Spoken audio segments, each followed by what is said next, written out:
abin da 'yan jarida suke amfani da shi ko abin da 'yan jami'a suke amfani da shi. Ni gani nake abin da 'yan jarida suke amfani da shi ya kamata a yi amfani da shi.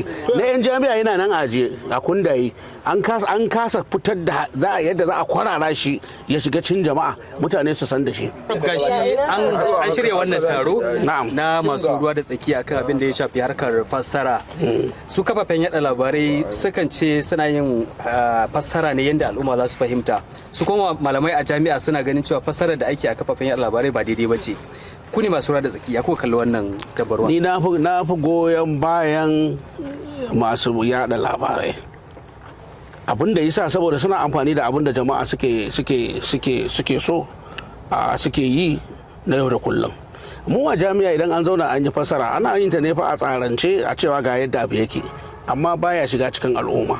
Misali, Hambali Junju Allah ya gafarta masa ya yi littafi akan fassara, ya fassaro kalmomi wajen kusan fiye da 1000 da suka shafi science, mathematics, technology da sauransu. Kuma mutumin nan da ka iya cewa first class scientist ne saboda rasha ya karatu, kuma duk wanda ya karatu a rasha da dai eastern bloc a wannan lokacin ingantaccen karatu ya yi, ya zauna ya fassara kalmomi wanda suka jabanci kimiyya da hade-hade da sauransu, amma har yanzu ba amfani da su.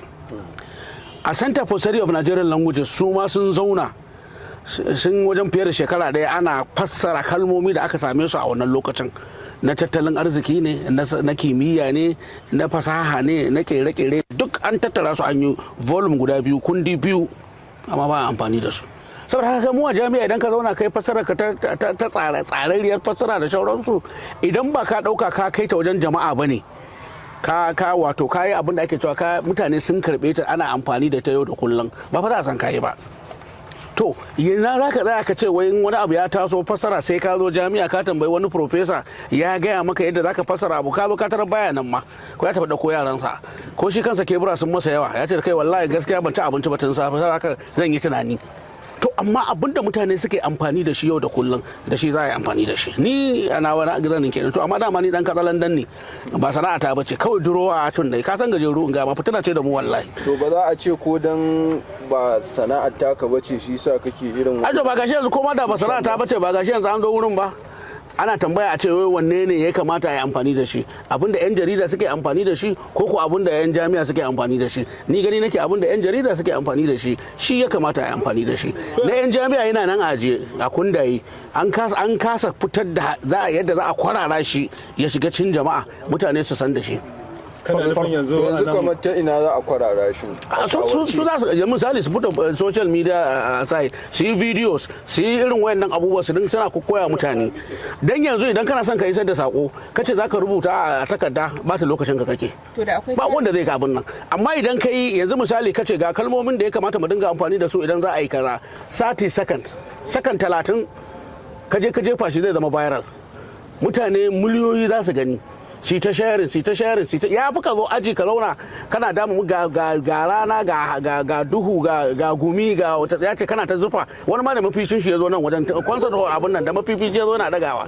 Amma idan ka riga kai duk abin da za ka yi kai shi 30 seconds ka saka shi a Facebook ko Instagram ko TikTok ko dai wani gudun social media, kafin ka ce ko ya bazu mutane sun sani. Saboda haka ko muna so ko ba ma so, wannan sabon hanyoyin sadarwa shi ce sabon aji, shi ne sabon classroom. Farfesa musamman wajen fassara labarai da kuma gabatar da shi. Na me kika ce? Tarin matsaloli da ake fama da su wajen fassara labarai da kuma gabatar da shi. Wai ana samun matsaloli? Da akwai sosai waɗanda. Wata matsala za a samu? Ai kawai ka fassara ka bar za ta yadda ta zo ka tasa sai a wuce da gurin.